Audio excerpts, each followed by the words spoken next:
All right, good afternoon, everyone, and welcome to our November Early Childhood State Advisory Council meeting. I cannot believe it is the end of November already. I'm Morgan Crossman. I'm the Executive Director of Building Bright Futures, which is Vermont's Early Childhood State Advisory Council, and we are really excited to have you all here today. We have a very big agenda for today's meeting. The first thing that we'll do is some business, SAC roll call, and a vote on our October minutes. And then we will do a final presentation of the 2026 policy recommendations on behalf of the Early Childhood State Advisory Council Network. And there'll be about 30 minutes for discussion of those, and I'll give you the prompts a little bit later on. And then the last section of our meeting is going to be an open public forum where we're inviting both SAC members, but also members of the public to be able to come in and share their perspectives on what we all need to hear on behalf of kids and families in this moment. Before we dive in, a quick couple of points of just logistics. If you are an SAC member today, we would invite you to keep your cameras on for the full meeting if you're able to. And for those of you who are not SAC members, I think that it's great for you to have your cameras on when we're not doing council business and when we are doing the public comment period. In terms of introductions, we'll do SAC roll call and introductions that way. But if you're joining us and you're not a State Advisory Council member, please feel free to introduce yourself in the chat bar. Before we start the full meeting, I do want to do a couple of celebrations and just notes of gratitude. We have several staff transitions. And so just wanted to do a really special shout out to Martha Braithwaite, Kate Bailey, and Valerie Wood, who have been such incredible members of our staff for the last 3 years. They have been doing some really important work under our State Advisory Council grant, but also the Preschool Development Grant. And we have made such tremendous progress with their support and on behalf of kids and families in the state of Vermont. So just wanted to say, even though today is your last meeting, we hope that you're going to be continuing as part of this work and supporting, Vermonters over the next few years. And we're just really proud of all the work that you've done. So for those of you who have worked with Martha, Kate, and Valerie, please feel free to send them some love and gratitude, and we'll make sure that you have their emails if you don't have it. But thank you all so much. I also just want to do a quick shout out to Martha and Anna for all of the work to develop the policy recommendations. This is such a robust process that takes months and months, in addition to all of the work we've done to update the strategic plan and understand the needs of kids and families in that way. So really appreciate all of your work in listening and communicating and continuing to partner with so many different individuals across the state of Vermont on all of these issues that are elevated on behalf of our network. And then lastly, a quick shout out to all of the parents who have kids home this week and you're still here in this space with us, or you are doing 4 other jobs while you are also trying to be a State Advisory Council member today. So just deep appreciation for folks being here. Last meeting, we were able to be together in person to endorse the strategic plan. This is the next step of how we move forward with implementing that strategic plan for this year. So thank you, thank you. All right, I'm going to transition to Flor and Elisa to go through our roll call. Hi, everyone. I'm Elisa Stahlberg. I'm the Director for Family and Child Health at the Health Department, and I'm the public co-chair of the SAC. And really happy to be here today with you. And I'm ignoring the jam making experience that happened in my kitchen earlier today while I was on a different call. So thanks for your patience with me. I am doing the roll call, and I think they're going to post the order in the chat, but I'll also run through it. So starting off with the public partners, Janet McLaughlin. Hi, good afternoon, everybody. Janet McLaughlin, Deputy Commissioner in Department for Children and Families, overseeing the Child Development Division. Laura Omland. And Laurel Omland, Director of the Child, Adolescent, and Family Unit at the Department of Mental Health. Tammy Bates. Hi, everyone. Tammy Bates. I'm here representing the Agency of Education today. Susanna Davis. I don't see Susanna. Susanna's from the Office of Racial Equity.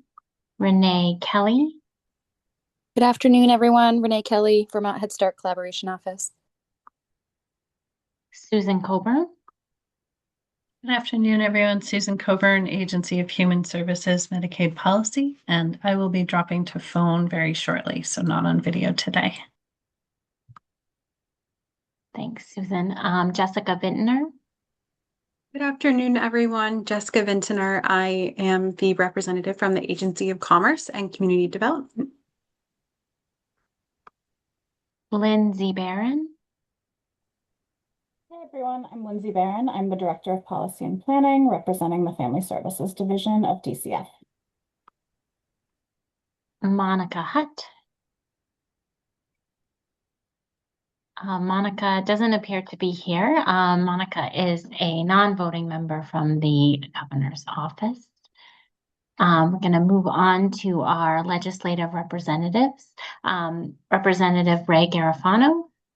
Good afternoon, everyone. Ray Garofano, representing Chittenden 23, Essex and Essex Junction, serving on Human Services Committee. And Senator Martine Gulek. Not here today. And then our private at-large members, my co-chair, Flor. Yeah, good afternoon, everybody. Flor Diaz-Smith, Vermont School Boards Association. It's nice to see you. Sharon Harrington. Hello, everyone. I'm Sharon Harrington with the Vermont Association for the Education of Young Children. Erica McLaughlin. Erica McLaughlin for the Vermont Principals Association. Kiona Heath. Hi, everyone. I'm Kiona. I am at the Vermont Network Against Domestic and Sexual Violence. Becca Webb. Hi, everyone. I'm Becca Webb. I'm a Universal Pre-K Coordinator.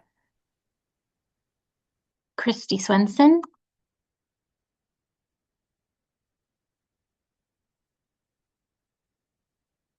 Christy represents Head Start. She's from Capstone Head Start.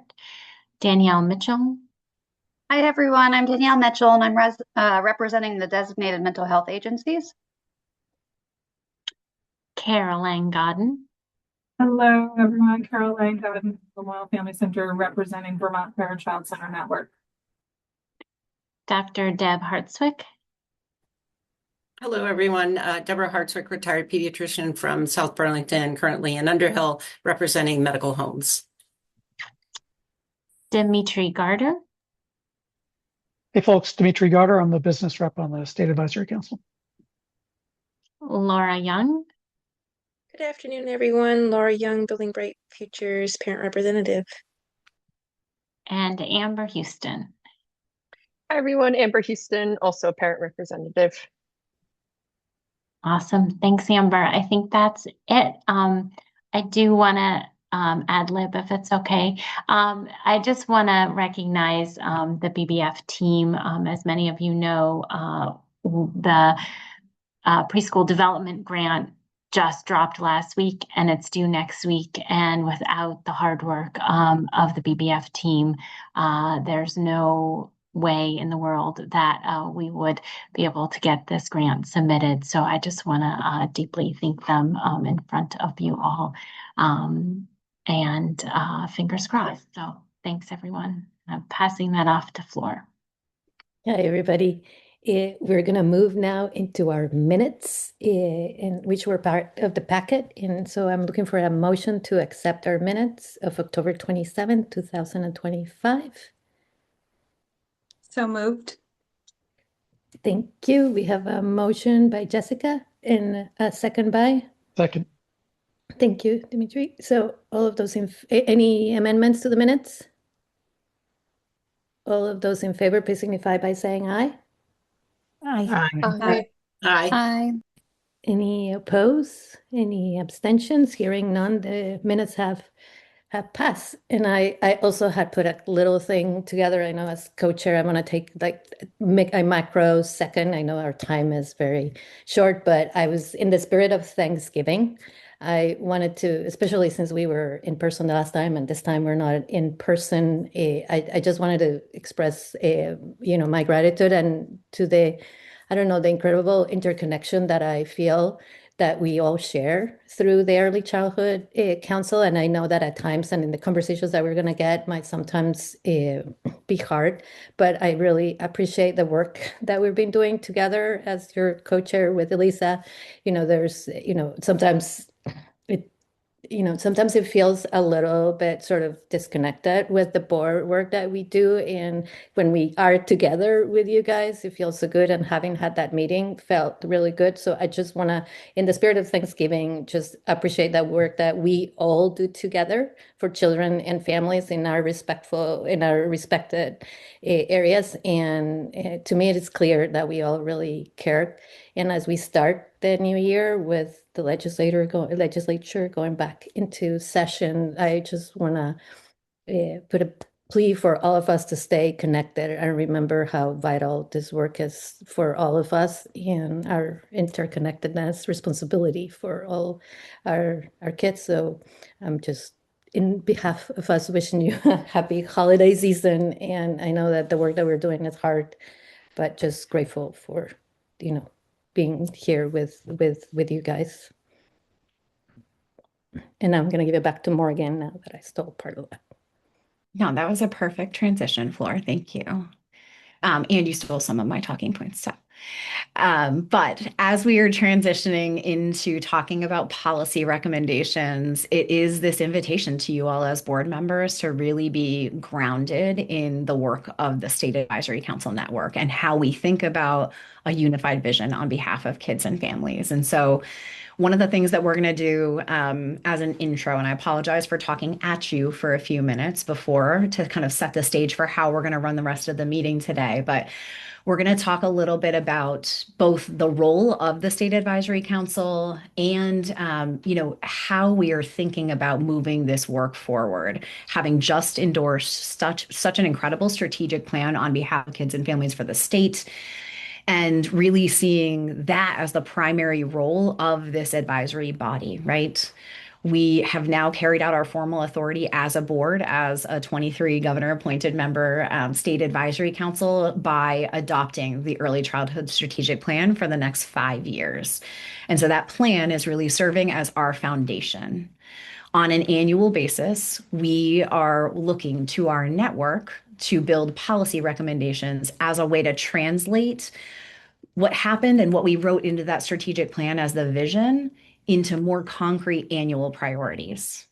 So again, really using that 5-year strategic plan as the broad vision for what we want to move towards, and then the policy recommendations as the annual commitment and reaffirmation of what we need to prioritize in that year.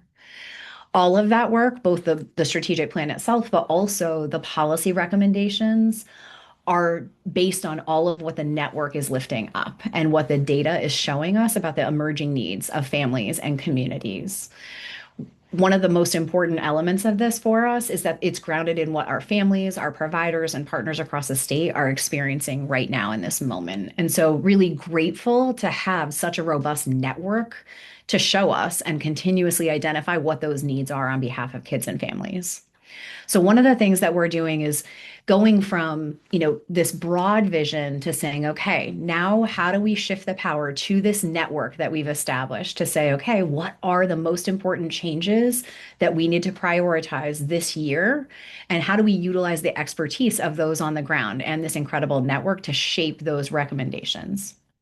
And so for those of you who are joining us maybe for the first time or haven't been involved in the State Advisory Council Network, my reminder to you is there's so many ways that folks are engaged in the network. It might be through our regional councils, strategic plan committees.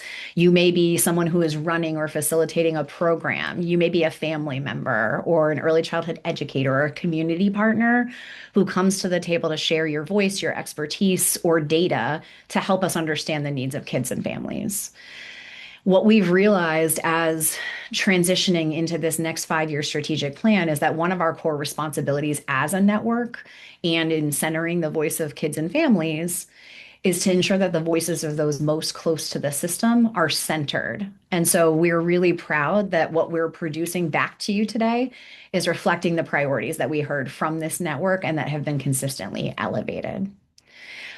We are shifting our process slightly, not in terms of how we're developing the recommendations. There's still such a rigorous and very strategic process to develop those recommendations, but we are transitioning to not calling a formal state advisory council vote on recs this year.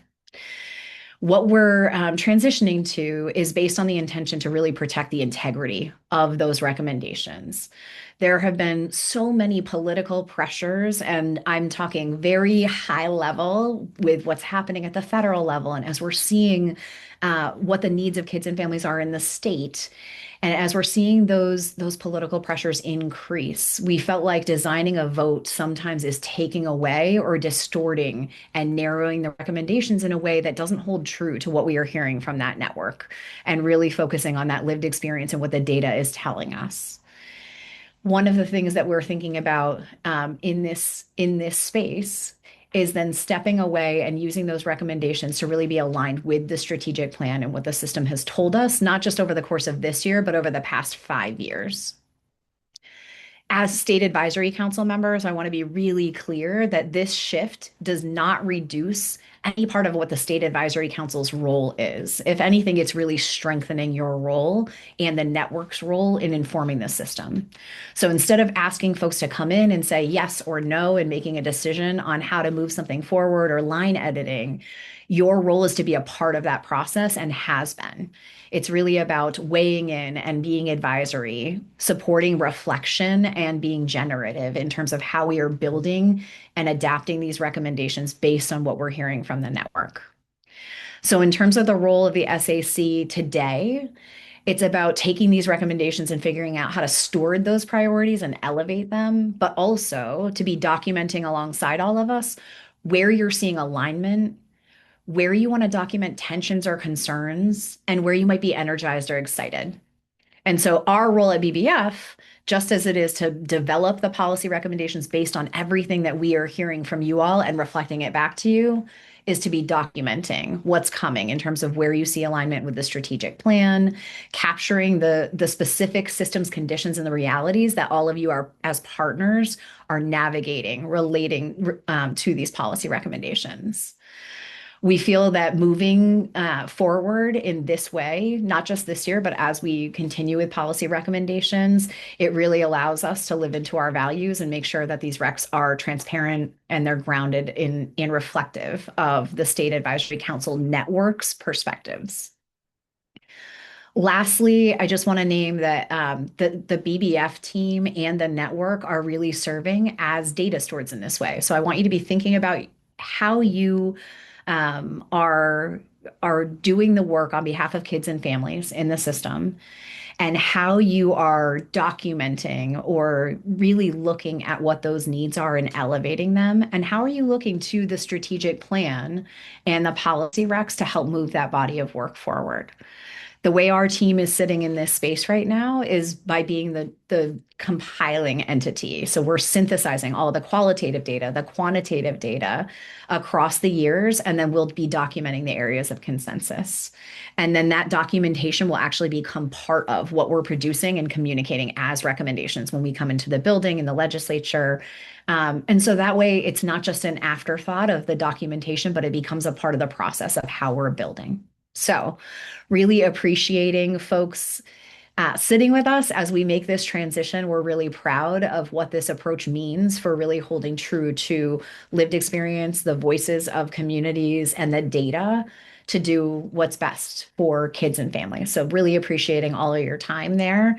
And we'll have plenty of time a little bit later after Anna and Martha walk through these recommendations to talk through what landed and how your different entities may be able to move those forward. So I'm going to transition to Martha and Anna to walk us through all of the different changes that have been made in response to your feedback.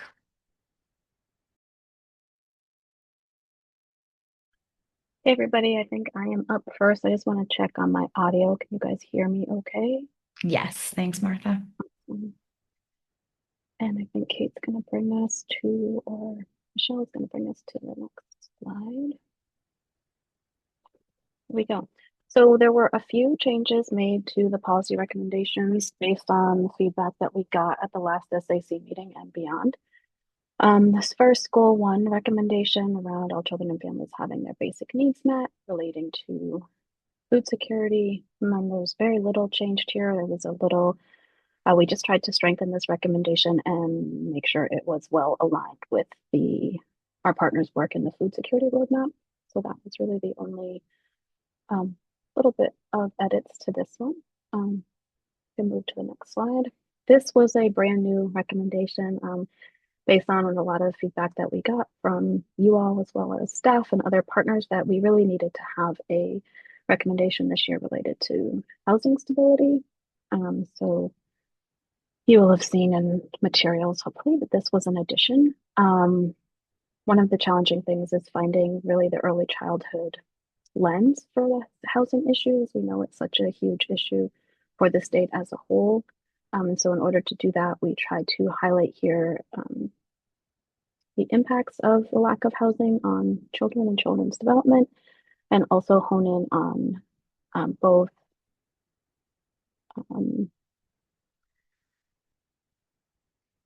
the short-term emergency housing, non-congregate, family-centered sheltering options, as well as sort of the intermediate rental assistance programs and family supportive housing programs as sort of the ways to prioritize children and families in the housing space. You can move to the next slide.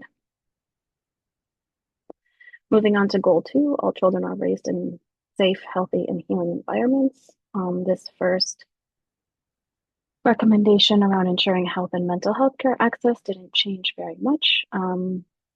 We did just change a little bit of the language in the first sentence to ensure that the healthcare delivery system can continue to meet the needs of children and families, paying attention to the viability of the healthcare system in medical practices in rural areas. The rest of this recommendation is pretty much as it was a month ago. Next slide. This one similarly did not change, highlighting the access to mental health care that is supported by the Vermont Consultation and Psychiatry Access Program, and supporting the legislative ask for additional funding for that program beyond September 2026.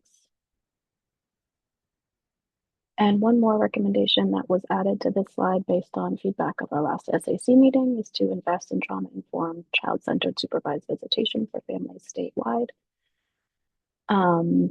There's currently very spotty implementation of supervised visitation across the state. And so this is a recommendation, and some of our partners will be working on this legislative session to ensure statewide access that is child and family centered. And so we added that to our slate this year. And that may be the end for me. I'm passing on to Anna for goals 3, 4, and 5. Thank you, Martha. And thank you to our network and you all for elevating the areas that Martha indicated changes were made. I'll pick back up on goal 3, like Martha shared. Our first goal 3 recommendation relates to fingerprinting, really focusing on addressing delays in fingerprint supported background checks. Some kind of technical edits were made related to this recommendation, thanks to folks in this room and beyond, to really best reflect the work of the interagency sprint team that's working on identifying strategies to address these delays, and has just, for the most part, gone through some wordsmithing to best reflect the needs that have been identified by those folks and our partners. The next slide is our pre-K recommendation. Again, for the most part, some technical wordsmithing made here to the recommendation related to maintaining access for 3-year-olds, exploring expanded hours for 4-year-olds, and ensuring alignment with mixed delivery and the recommendations of the PEIC. We do have an addition here related to the importance of continuing to identify or working to identify a solution to ensure access for rural and border communities, knowing that that's a significant equity challenge, and without that fix, the program is not truly universal. So thanks to many folks both on our team, on the BBF team, and in our network who continue to elevate the importance of fixing that part of the program. Next slide. Our next goal 3 recommendation relates to protecting childcare investments, preserving Act 76 funding, and the stability of the incredible progress Vermont has made on childcare amidst federal uncertainty. Again, mostly kind of technical changes to this language. Specifically, some work done with partners and members of the SAC to try to hone in on more of the operational challenges lifted up by families. So you'll see some more of that language reflected here related to family share complexities, benefit cliffs, etc. And then moving along to goal 4, I'm going to talk a little bit more about this one just because we've received a few more kind of questions and inquiries. So this final draft elevates that early childhood educators are skilled professionals, and Vermont's investments through Act 76 were in part intended to stabilize this talented workforce. There is currently no clear, consistent lever to recognize and document the knowledge and competencies of the 7,000 early educators who power the system and ensure quality. This recommendation aims to establish a transparent, equitable way to acknowledge professional competencies while ensuring it is also distinct from and does not diminish the existing AOE early childhood education license. This approach focuses on supportive individual accountability so families and the public can trust that the investments are backed up by educator expertise. The goal is to increase the value of the profession systematically through a gradual, aligned, well-supported process backed up by best practices and research from near and informed by workforce data, not to create new barriers for educators or programs. So in terms of the changes made here, we've tried to work in more language related to addressing concerns from the field, and really focused on the importance of monitoring impacts of this change and better having a handle on workforce data. Going to move us on to goal 5. This next recommendation, there were no changes on. We continue to hear lots of really validating conversations happening about the importance of protecting data privacy and data security during this time. The next goal, or the next recommendation rather, related to CIS. We had some really robust conversation about this at the SAC in person last month. For the most part, folks will see that the kind of main tenets of this recommendation stay the same.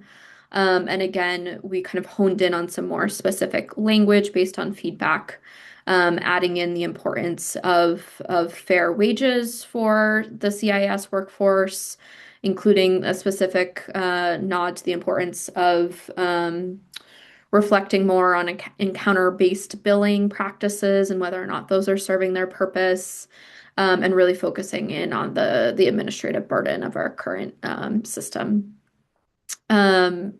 Overall, we're hopeful and have gotten some good feedback that this is kind of a clearer structure and language in this final draft of the CIS recommendation. And then finally, our last recommendation overall, and our last recommendation in goal 5 is listen to families and use qualitative data in times of change. Again, there were no substantive changes to this recommendation, perhaps some wordsmithing and copy editing by our trustee team at Bobolink who supports us with communications work. And again, this is a recommendation I think for our team that we're really proud of, and I love that it kind of concludes the slate of recommendations, and that I think every time we present on it and talk about it, it continues to feel that much more important and true. So I'm going to stop there, and we really, as Morgan said, I'm going to hand it back to her, but we really want to spend another 30 minutes or so, just hearing from you all about how you're feeling about the slate of recommendations. So Morgan, I'll give it back to you. Thank you. All right, let's actually pull down the slide share, throw the questions in the chat, and just a quick, again, appreciation for Anna and Martha for all of your work to get us here. In terms of process for this section, again, SAC members inviting you to turn your cameras on. If you're unable to, that's okay. But we want you to be able to share your understanding of how these recommendations are resonating with you right now, where there's excitement, but also to document any tensions or things that that may either raise some uncertainty, discomfort, or disagreement. So I am going to hold you to the positives first. So what I want to hear first is what you are most excited and proud of. And in that, I want you to be thinking about what's really timely, what's really strong, where are you seeing that network voice show up really clearly, and where is it aligned with the strategic plan? So please feel free to raise your hand and let me know when you want to weigh in on this one.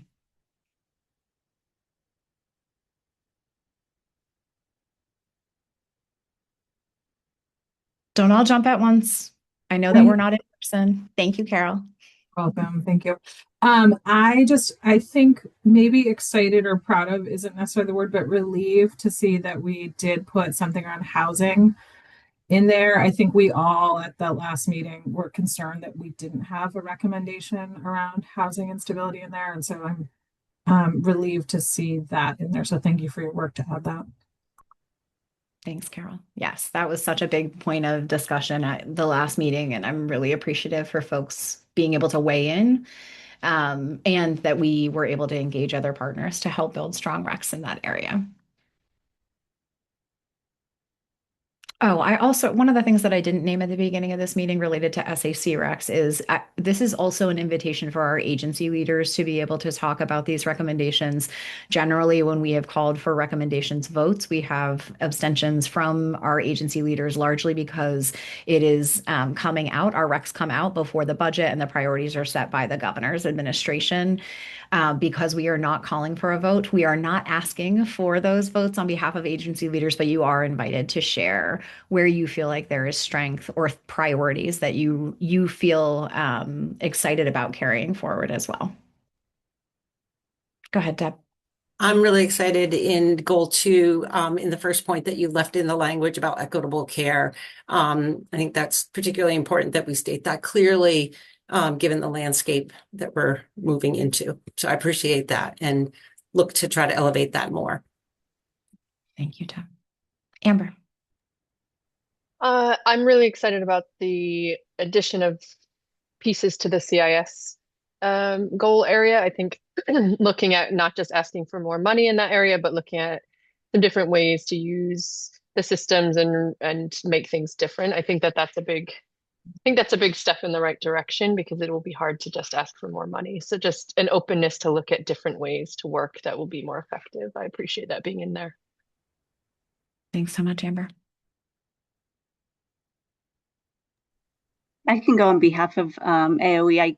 I'm very excited about the connection of UPK and the inclusion of Act 73, which is really exciting. I'm also glad to see that you're calling out the expansion of universal pre-K for 4-year-olds because that was one of the administration's recommendations, although it was not included in the final bill.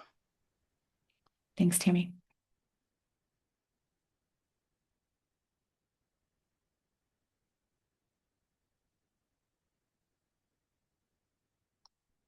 Other thoughts? Go ahead, Sharon, and then Laura. If I can get myself off mute, apologies. I just want to say that I am actually really excited that the policy recommendations align directly with the strategic plan and that the strategic plan now includes goal 4, because I think that that's a really critical piece for our state at this time. And I know that there's lots of questions about individual licensure in non-public school settings, and I'm happy to meet with anybody at any time to talk about that. But I just want to like clarify that Vermont AUIC supports this policy recommendation for individual licensure for a number of reasons. But this session, the bill is actually being led by the Secretary of State's Office of Professional Regulation. And so I just want to like a couple of bullets that Anna mentioned, I feel like are worthy of like noting. And I think it was important that she referenced that it's like this is what's best for children to ensure equitable learning experiences and transparencies for families. I think that this is a step in equity.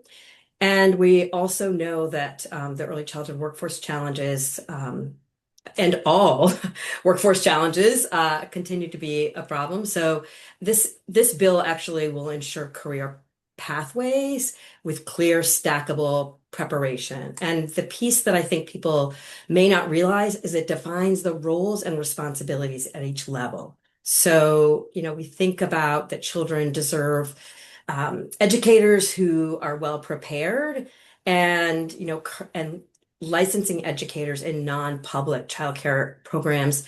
It ensures that regardless of the setting, there is consistent qualifications. And one of the things that we don't talk enough about, I think, is that this is really complex work. And this workforce is working year round at low wages without benefits. They don't get their summers off. And if they choose this career, we want them poised to be successful. And so this is based on the research that the Office of Professional Regulation did, and it clearly defines the roles and responsibilities. And so like in ECE1, you think about that as like a paraprofessional or an LNA. And in ECE2, can lead a group of children, and in ECE3 provides like that pedagogical leadership. And all of these are going to require field experience and preparation in early childhood education. So I think this is an important step for our state, and we are among a number of states that are moving in this direction. And so I'm hoping that people in this room are supportive of this. It's a big, futuristic, long runway opportunity.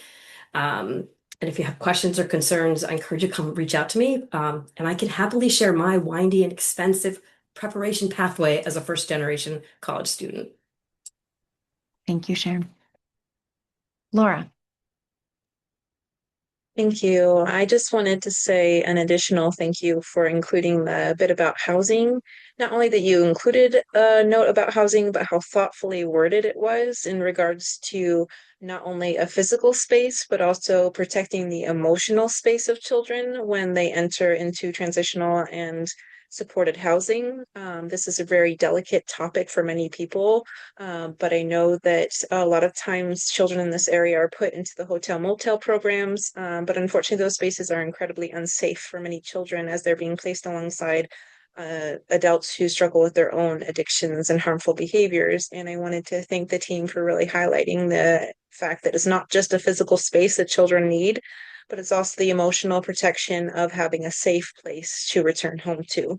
So thank you guys for your thoughtfulness within that. And I also wanted to thank you for continuing to highlight the importance of food security. For many, many, many people, the food security issue is still very real, even though the government has, for now, worked through whatever they needed to in order to get the benefits restored. For many people, the damage has already been done.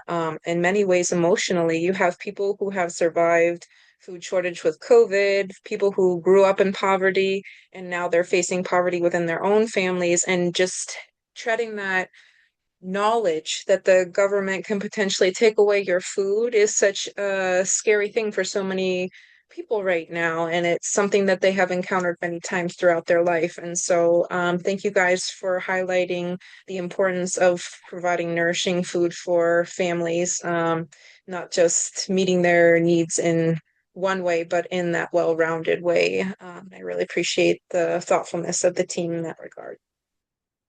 Thank you so much, Laura. Before we transition, I see a range of hands. Janet, then Floor, then Jess. Are you off mute because you're raising your hand? Beautiful. And a quick ask of the board and partners on the call today related to food insecurity. One of the things that has come up in my own home and now in my child's school is how we best talk with our kids about food security and how to be helpers right now, and what are all the different ways coming into the holiday season that they can support and help. So, just putting that out there for those of you who are working in all of these spaces or already have language for how to talk about some of these really complicated, hard things. How do we talk about that with our tiny humans? Janet, then Floor, then Jess. My comment is just, I think, pretty high level, and along the lines, I think, with some of what Laura was saying, which is just, these policy documents, right, like recommendations, they can be really wonky. And I think, though, that these particular edits, I feel like have done a really good job of trying to bring the impact on families, like into the recommendation of the why do we want to make these changes, and the way that is impacting the well-being of children in a way that I think is stronger than the last version that we looked at, and I think um, is really important to sort of any of us that are sort of entering into these conversations. So I wanted to offer an appreciation for that. Thank you, Janet. Floor. It's sort of along the same lines. I really agree to all that Laura Young was saying, and it's what we are seeing in our schools, and that we're brave to add the housing and that we have wonderful language and food insecurity is really helpful for all of us. And then I am actually going to go on a limb and say that I'm also excited to see that we are talking about the changes in the advanced pre-kindergarten education transformation in Vermont, and I'm excited to be part of an effort that will allow us to, in public schools also to bring more of those 4-year-olds and allow you to, sort of go to the legislator and talk on our behalf to, like what we were saying there, to have an actual yeah, no, not a full ADM, but actually the wording that we're using is more about having a pre-K weighting that is what we need, and we've been fighting for so long, and that is really helpful as we are looking at moving into a foundation formula that really should reflect the true cost of learning, living, and all the inclusion and family engagement, all of the parts. So I'm also excited for that part as we build that pre-K to 12 system in our state. Thank you, Flora.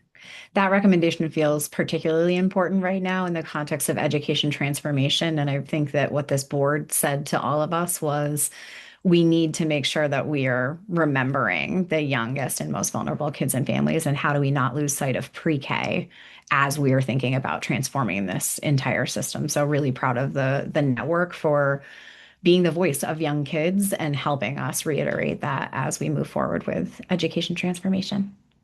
Jess.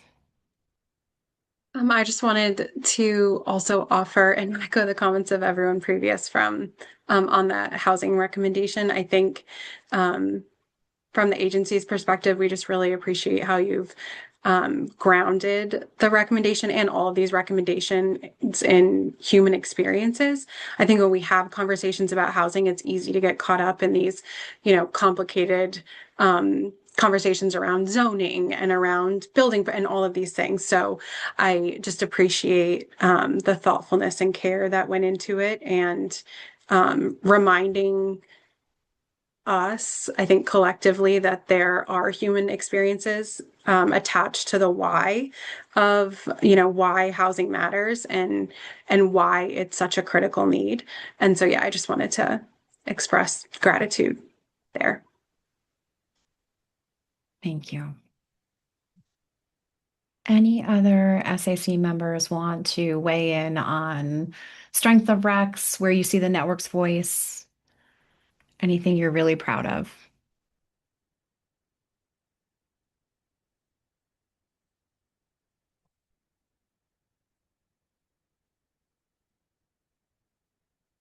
All right.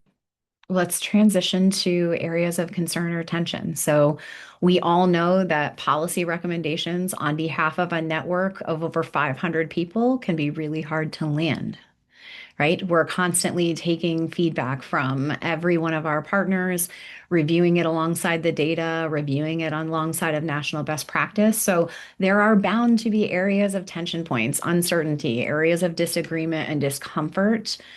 There might also be areas where folks may think that there might be something that is either unrealistic in terms of the implementation in 1 year or how we're thinking about moving something forward long term. So, also want to provide the board an opportunity to be naming some of those areas of uncertainty, any areas of disagreement with where we've landed on these policy recommendations. And again, with that reminder from Floor from the beginning that this is work that is really hard and complex and requires collaboration. It doesn't mean that we're going to have consensus in every area. So, how do we have really thoughtful discussions around the pieces where there are tensions and where there is discomfort or disagreement? So, opening the floor back to the board to be able to name some of those things for us as well. Go ahead, Deb. Not really a concern, but I guess just a wish that under goal 2, particularly under point 1, that we somehow tied into basing this in evidence-based medicine. Again, I think that when we're giving this to our governor and legislators as a way to support them continuing the good practices that we are doing in Vermont, again, given the landscape that we're moving into, I think more clearly letting them know that we and their constituents really believe in evidence-based medicine, I think is important. Thinking, of course, forefront in my mind, immunizations is a real concern that I have, moving forward, given the things that continue to happen. So I think I know this has been finalized, but if in the future drafts, adding a statement, even just at the end of that last sentence, based in evidence-based medicine, I think would just give that kind of exclamation point that says this is what we believe in.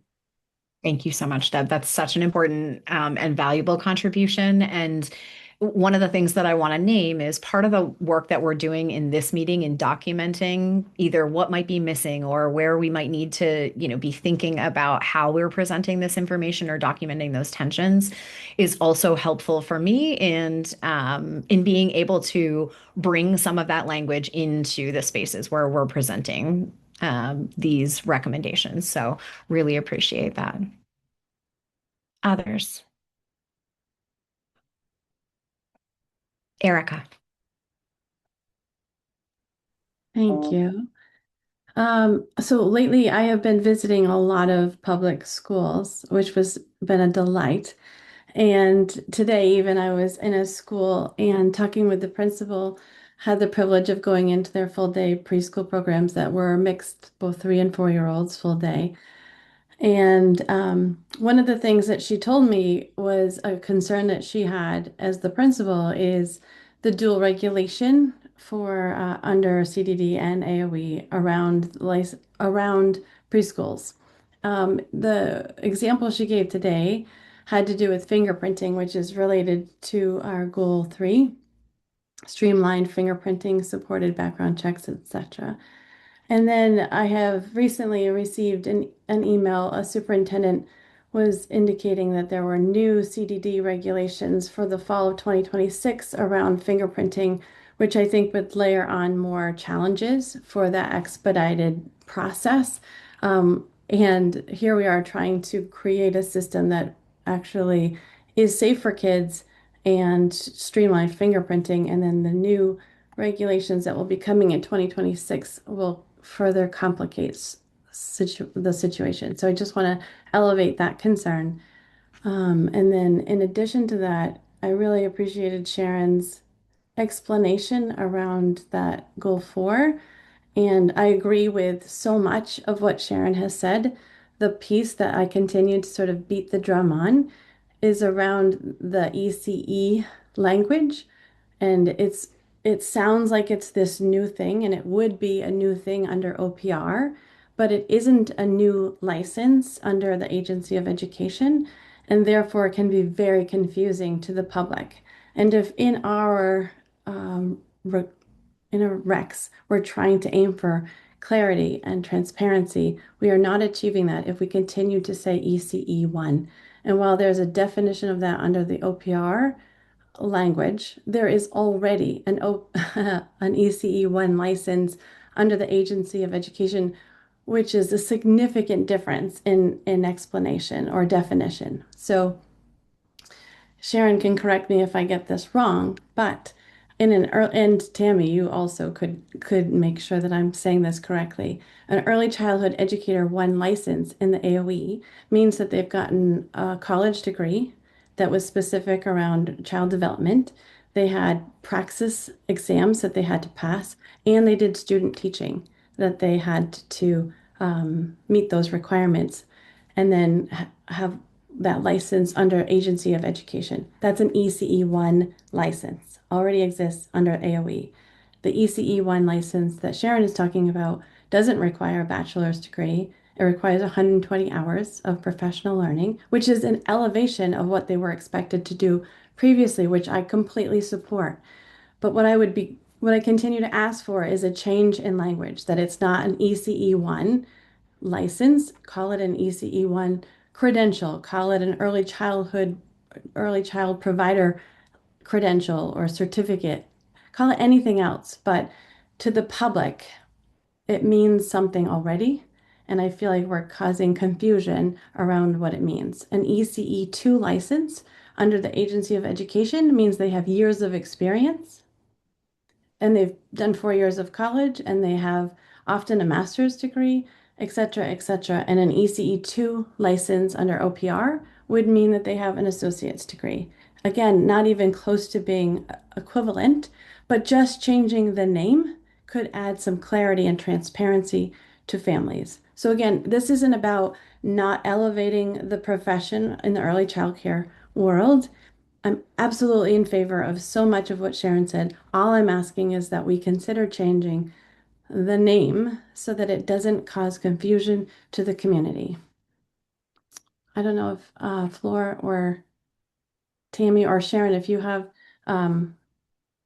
questions or if I I would need to just be. echo what you said, Erica. I completely agree with how you've phrased it. It does feel like it is causing more confusion. We have recommended many different terms, as you had suggested, early childhood, with the credentialing, but none of our recommendations have been accepted. Sharon or others? Do you want me to jump in? I think it's important for the board to hear you all discuss this. I'll put a timer on it for 5 minutes. I think it's important for folks to hear the different elements and to recognize that this is something that is coming to the legislature, not from anyone on the board, but from OPR. So all members of the board are likely going to be called in to testify in this area. So just naming that for the rest of the board, if early care and education is not your thing, we do have experts on all sides of how we think about supporting young kids across early learning environments. So I think it'd be great for you to just spend a couple of minutes talking a little bit more so that folks understand the different components, and we'll transition at 2:30. Well, I don't think I'm going to need that much time, but thank you, Morgan. Not just for you, others. I do think that there's a lot of discussion, and there has been. And I would say a couple of things. First of all, when we talk about transparency for families, I think that OPR has heard that loud and clear. I think that as a parent, I always referred to my children's educators as teachers. I knew nothing about the credentialing process behind the scenes. So that to me is not as obvious as to from a different perspective. I think that the challenging piece is that OPR's charge is about protecting harm to children. That's what this is about. And so I think we all agree, and I heard you say that, Erica, that there's a lot that you agreed with. This is like OPR offers three designations. They do their independent research to determine should it be, should something be a profession? Should it be that it's certified, registered, or licensed? And they have their own definitions of what that is. And so I'm actually relieved that they chose licensing because it does require, specific preparation standards, and there's accountability that and a clear, like, that feels to me versus it could be like you opt in. You want to have some, have a title and opt in, or, so there's different levels. So the license piece, if that's a part of the concern, is their language.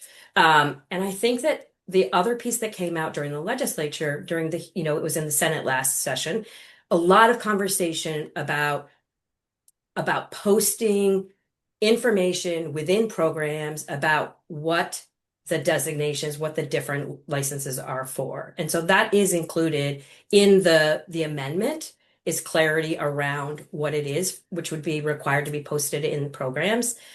And this is really like many folks who have testified in support of this from the workforce said, I hear you about the EC1, ACA2, but the folks that are who are enrolled in early childhood education degree programs, that's how they're identifying themselves. They are identifying themselves as early childhood educators, and we should be excited that this is being viewed as a profession, and that is how they are thinking about themselves, because this is going to be a way for people to advance their career.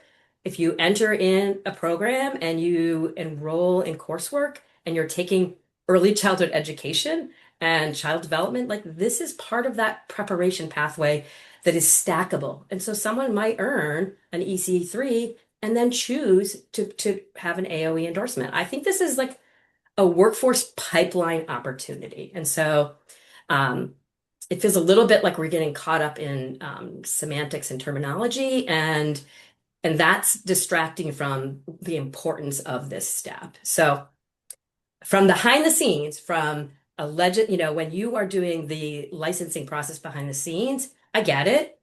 But we've looked at the actual licenses, and like OPR asked for copies of them and compared them and said they're not going to look anything like that. So I think that we all have our particular focus area, and this is much bigger than just, from the behind the scenes administration perspective.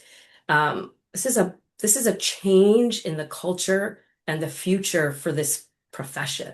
I think it's a real opportunity. So I hope we don't shoot something down and missing where we are heading, because this feels like we are sort of having the same conversation over and over, and we don't get to decide. Like, OPR is deciding. All right.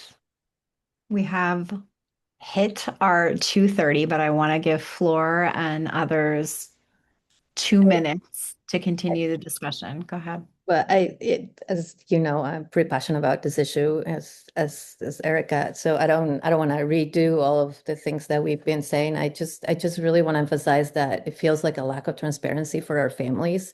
And we talked about it. I do hear what you're saying, Sharon, and I think we had this conversation last year too about the importance. I feel like they would want to have they would want to have that. It's easy to say EC when you say EC1 or EC1. We're talking about early childhood educator. I think all our families deserve to know what that is and not duplicate the process. And I know that is not identical, and I know that is different, but our families deserve that transparency, because then also for the people that are choosing to take this license, then they will have to go through a different process if they choose to go to the public sector. And I think we should be operating to try to bring, all of our kids deserve the same service, the same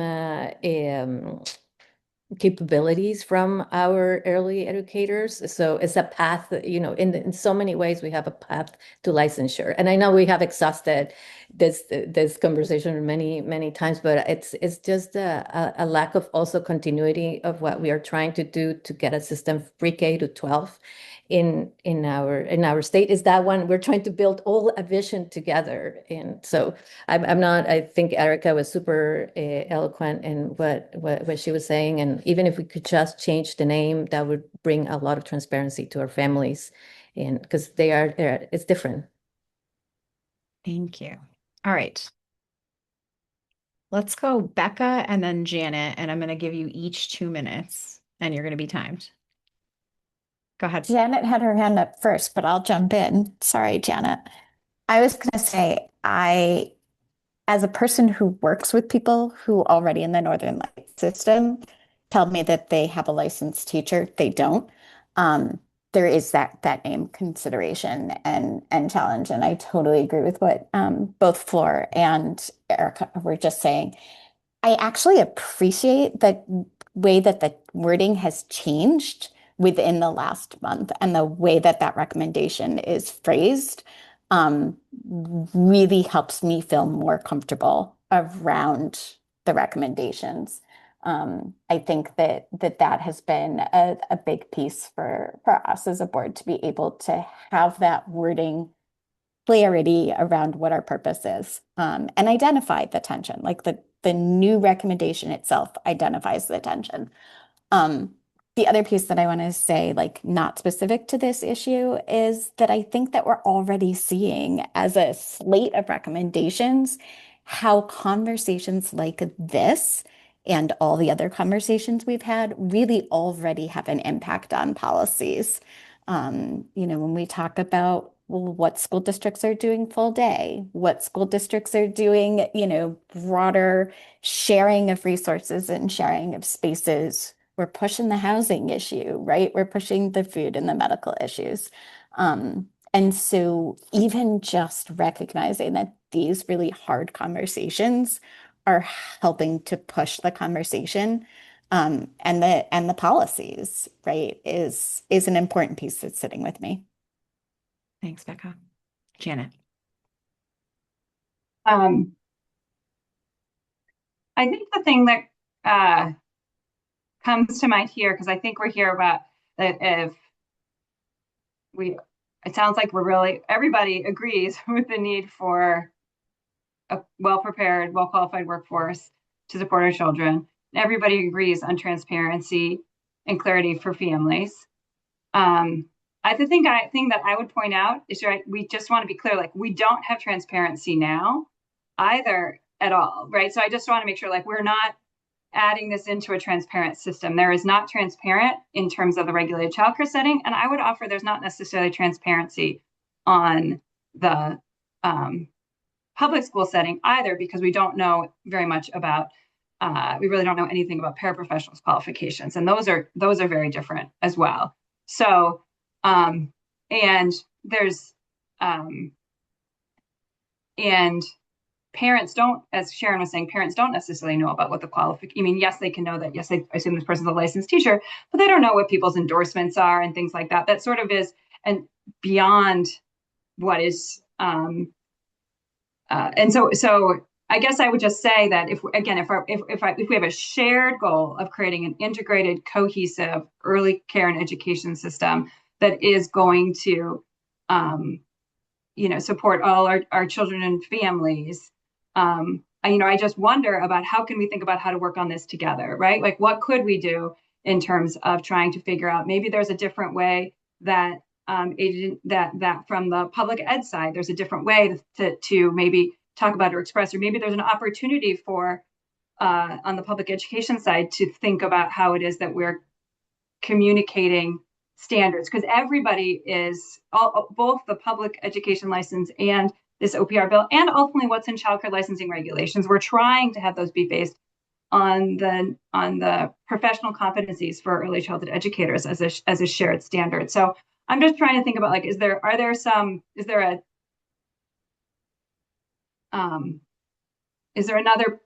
third path that allows us to get out of what feels like only sort of like two opposing visions is sort of where my brain is going. And again, knowing that in my role, I'm responsible for a third set of a way that we and I would offer I don't have any think that is a super excellent way to do it. It's the way it's done. I'm not saying that I think, that it's fabulous now. We put time and resources into it now. Those time and resources could be spent in a different way. And I'm really open to having that conversation as well. So I guess that's what I would offer about that. And just to you, Erica, on the fingerprinting, totally share the concern on fingerprinting. Again, these are federal requirements. They're not something we have a choice about in terms of what the requirement is, how the state resources fingerprinting, and how we align our policies across multiple settings potentially is a choice that we have as a state. And I would love to, and I am eager for that conversation to continue. Thank you, Janet. And, that's actually a perfect transition to the last section of what I want the board to sit with for a couple of minutes, which is how do we as a board, how do we as a network support the implementation of the strategic plan and moving these recs as the kind of next step of that implementation. So I want you to just think about for just a couple of minutes. And Deb, you actually started this off beautifully by saying, here's some extra data, or here's the way we need legislators and others to be thinking about evidence-based, recommendations and models. But what are the actions, data, or convening or conversations that we need to have or that we need to support in order to help move some of this work forward? And just so folks know, behind the scenes in the drafting of the next iteration of the preschool development grant, we are using the strategic plan itself to help articulate the priorities and things that we are moving forward as a state. They're not as concrete as the policy recommendations are in the same way that we're discussing today, but it's absolutely helping us guide how we set priorities for federal and state dollars and how we think about using those priorities to move the work forward. So really appreciating the discussion of the way that these recommendations or the strategic plan in tandem are already creating change or discussions in the policy space. So board members, what's coming up for you for either how we are moving this forward, how we are implementing the strategic plan, how you might be carrying forward some of these initiatives or work?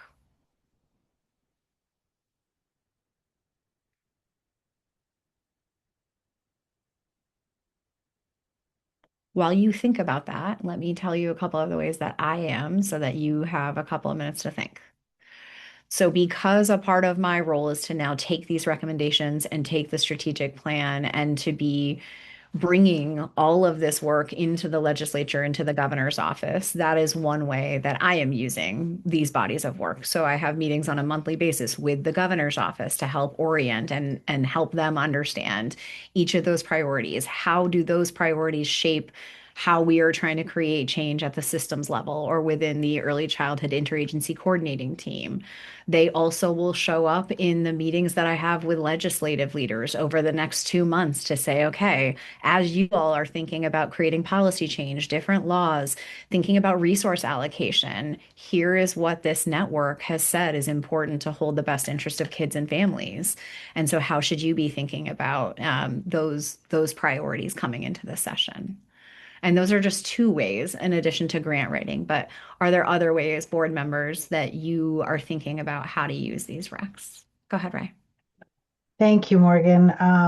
I'm just, as you know, with my legislative hat, I'm just really curious to see how these will show up in the budgeting process this upcoming session. We all know it's going to be a really challenging session. And what I'm encouraged by is that many of the recommendations kind of weave through some of the most challenging problems we have statewide, right? As a state, we're facing, they're not just for children and families, they're just kind of all of our problems that represent themselves in the State House during the session. So I'm just really curious to see how these priorities will be elevated in the governor's recommend budget and how we will work through the process in the legislative budgeting process. But I am encouraged again because the plan and the recommendations are so focused and targeted and succinct that I think it's going to help us as legislators really understand what the priorities are and how we can have an integrated, efficient approach to the work. Thank you, Ray. Any others before we transition to public comment? Go ahead, Deb. You're still on. Yeah, there you go. I was just going to say at a very basic level and sort of tagging on to what Ray just said is that talking with our friends and neighbors, I think it starts with having the conversations about why we feel that these are important so that our friends and neighbors can understand that information and then also then reach out to individuals that they may work with, be it organizations or showing up at a town hall or writing a letter to their or an email to their legislators. I think again, it has to start at a very basic level to elevate these and for the governor and the legislative body to understand the importance of these issues and that they do have their constituents behind them because it is going to affect the budget, right? These are not programs that or important items that aren't going to be without cost, and are we going to be willing to support that? So I think education is vitally important. Thank you so much, Deb.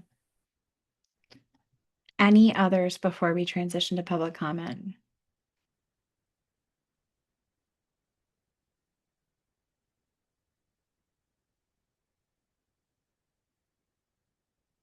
I tried really hard to hold a long teacher pause. That's the best I could do, y'all.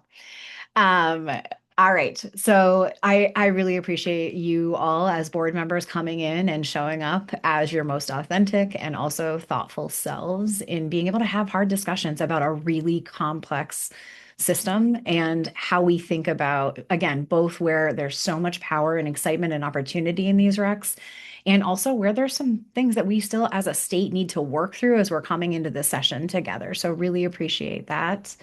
And we're doing all of the documentation on the back end, and we'll get those recs back out to you as well as the follow-up discussion. So really, really thankful for the network, for the board, Anna and Martha for doing all the synthesis. So thank you for moving that process forward. I now want to transition to public comment component of the board meeting. So for folks who have had your cameras off, if you would like to be engaged in public comment, you are welcome to turn your cameras on now. You can also raise your hand. We are going to have 2 minutes for each member of the public who is interested in, and this includes board members, being able to share comments or experiences of what is happening on the ground right now for kids and families, or how we think about what is necessary to put in place and to share on behalf of kids and families in our advisory role as the State Advisory Council Network. So the 3 questions and prompts for public comment are in the chat, but we are opening the floor to share whatever you want the board to hear, right? How are you or your organization impacted by recent state, federal, or federal policy change? Are you thinking about ways to mitigate negative impacts? How are we thinking about creating positive change? And are there opportunities for system leaders to do something differently in the face of these challenges? So I would love to pull down the screen share. Really appreciate folks using the hand raise function. If it doesn't work for you, by all means, come off mute and raise your hand for us.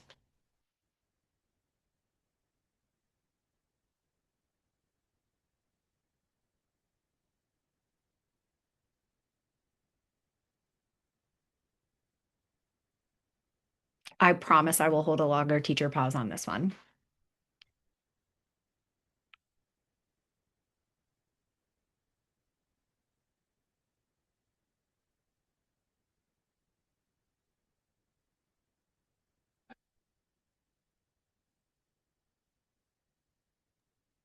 I'll kick off with hope that other people start talking.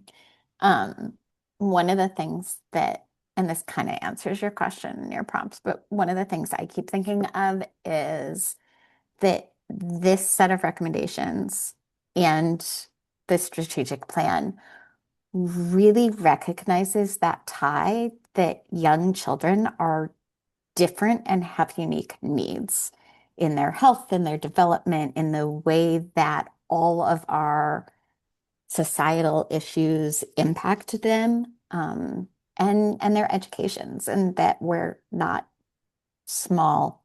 We are small humans. We are not small middle schoolers, right?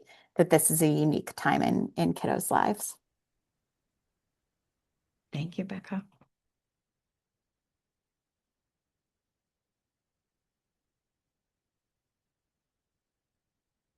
Any others? What are you seeing on behalf of kids and families across the system? Also, an invitation to the regional team who are actively working with partners on the ground.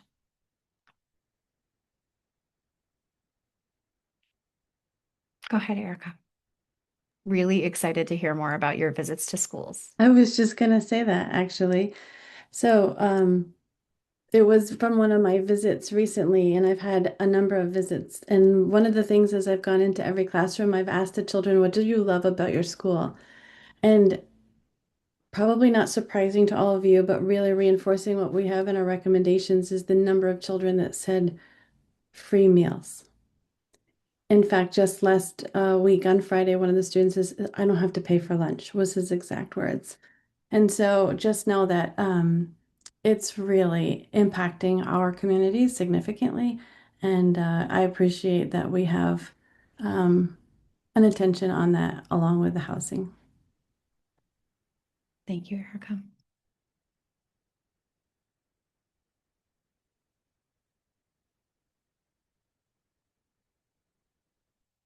Other priorities that your teams might be tackling that you want to name for folks around the needs of kids and families right now?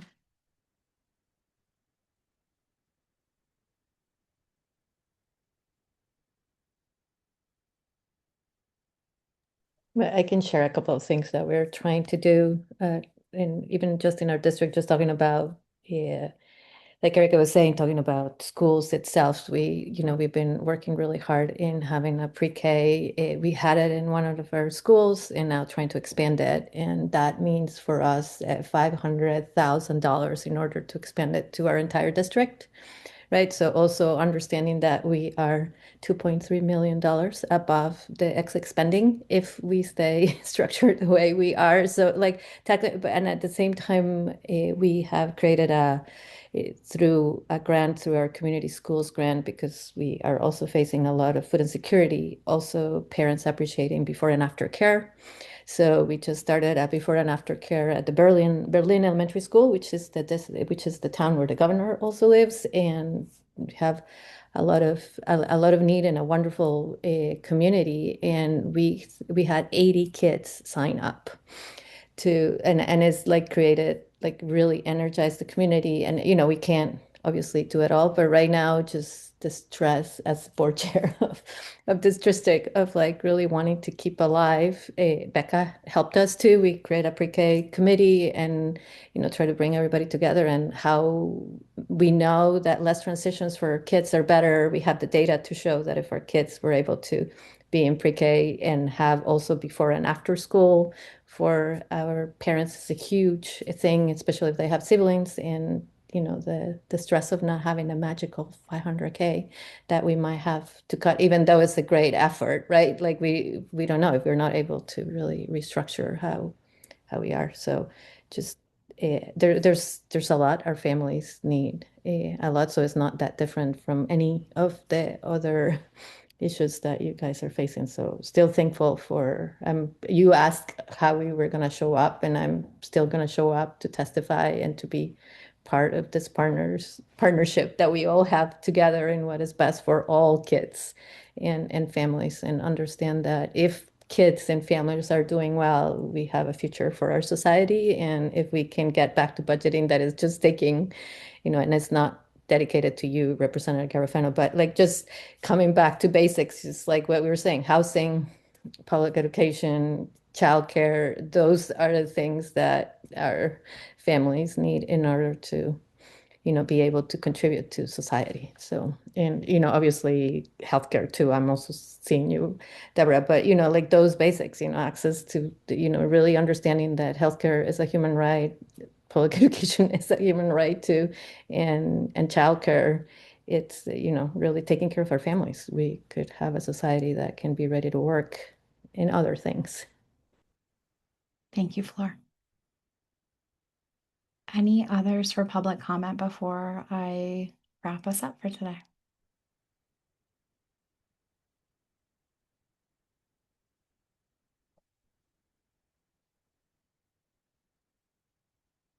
Okay. I want to close by saying I am so proud of this board and the way that you all show up on behalf of kids and families and the way that you reflect the priorities and the needs of your constituents and of the people that you are working with, your own networks, and bringing both their voice and your expertise to the board. And even more than that, I really am proud of your ability to care about each other's priorities and to care about the holistic nature of kids and families, and that we as a board are responsible for kids and families prenatal to age 8 in the state of Vermont. So what we say collectively really matters because we are the ones that are carrying forward that message that yes, housing might be something that impacts the entire state. And here's what it means for kids. Mental health is a crisis, and here's what it looks like in our youngest and most vulnerable kids and families. Yes, we are tackling education transformation on behalf of the entire state. Here's how you should be thinking about it related to early care and education and pre-K and all of these things that we care deeply about. So just extending my deepest gratitude for this board and for the entire network that comes together to say, this is our reminder of what's best for kids and families. And really appreciate you bringing that into all those spaces. So thank you for helping us finalize these recommendations. We will get out the final document to folks in the next couple of weeks. And I hope you all have a happy, healthy, and safe holiday in the next couple of weeks. Thank you.